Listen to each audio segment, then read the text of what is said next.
भारतीय संस्कृति में ना एक बहुत ही गहरा आदर्श है। एक ऐसा आदर्श जो सिर्फ एक लाइन में हमारे जीवन की सबसे बड़ी सच्चाई बता देता है और ये हमें सोचने पर मजबूर कर देता है कि भाई स्वर्ग से भी बढ़कर आखिर क्या हो सकता है। चलिए आज इसी गहरे विचार को थोड़ा और समझते हैं। ये श्लोक है, जननी जन्मभूमिश्च स्वर्गादपि गरीयसी, मतलब माता और मातृभूमि स्वर्ग से भी महान है। और ये सिर्फ कोई कहावत नहीं है, ये तो एक पूरा का पूरा दर्शन है, एक फिलॉसफी जो हमें बताता है कि असल में हमारी प्राथमिकताएं क्या होनी चाहिए। जी हाँ, ये कोई साधारण काव्यात्मक लाइन नहीं है, ये तो वो बुनियाद है जिस पर सदियों से हमारे भारतीय मूल्य टिके हुए हैं। ये हमसे एक सीधा सा सवाल पूछता है, हमारे जीवन में सबसे ज्यादा जरूरी क्या है। तो इस महान विचार के दो बहुत मजबूत स्तंभ हैं जिन्हें समझना बेहद जरूरी है। पहली है जननी यानी हमारी माँ, और दूसरी है जन्मभूमि, हमारी मातृभूमि। अब देखिए, इन दोनों में एक कमाल की समानता है। सोचिए, माँ हमारे शरीर को जन्म देती है ना, उसका पालन पोषण करती है, तो वहीं दूसरी तरफ हमारी मातृभूमि हमारी आत्मा को सींचती है। हमारी पहचान, हमारा कल्चर, हमारी भाषा, ये सब कुछ जो मिलकर हमें हम बनाता है, वो तो हमें अपनी जन्मभूमि से ही मिलता है। पर सवाल तो ये है ना कि स्वर्ग जिसे हम परम सुख की जगह मानते हैं, उससे भी ऊपर माँ और मातृभूमि को क्यों रखा गया है?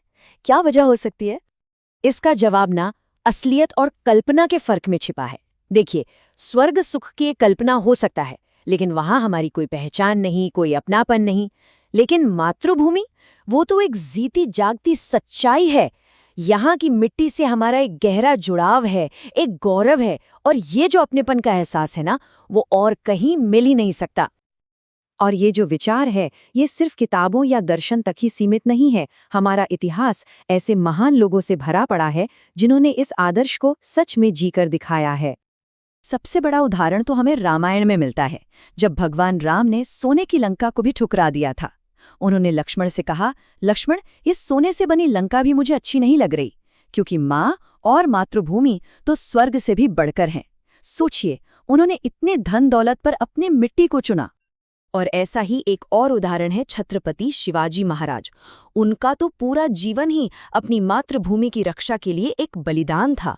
उनका हर एक काम, हर एक फैसला इसी आदर्श से प्रेरित था। और भला हम भारत के स्वतंत्रता सेनानियों के उस सामूहिक बलिदान को कैसे भूल सकते हैं? उन्होंने हंसते हंसते फांसी को गले लगा लिया, हर मुश्किल सही, लेकिन अपनी मातृभूमि की आज़ादी से कभी कोई समझौता नहीं किया।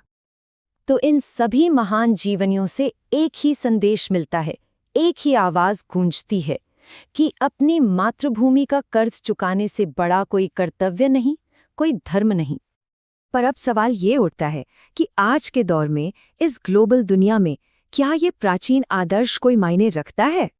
आजकल के जमाने में जब लोग बेहतर सुख सुविधाओं और मौकों के लिए दुनिया भर में कहीं भी जाकर बस जाते हैं, तो ये सवाल उठना बहुत स्वाभाविक है कि क्या ये आदर्श अब भी उतना ही महत्वपूर्ण है? इसका जवाब हमारी जड़ों में ही छिपा है। हम फिजिकली दुनिया की किसी भी कोने में चली जाएं, लेकिन हमारी जड़ें हमेशा अपनी जन्मभूमि की मिट्टी से ही जुड़ी रहती हैं। ये एक ऐसा अटूट बंधन है जिसे मीलों की दूरी भी नहीं तोड़ सकती। जरा सोचिए, हमारे संस्कार, हमारी संस्कृति, हमारी पहचान, हमारी भाषा, ये सब कुछ हमें कहाँ से मिलता है? हमारी मातृभूमि से। और यही वो चीजें हैं जिन्हें हम अपने साथ दुनिया में कहीं भी लेकर जाते हैं। यही तो हमारी असली पहचान है। तो फिर इन सब बातों का निचोड़ क्या है?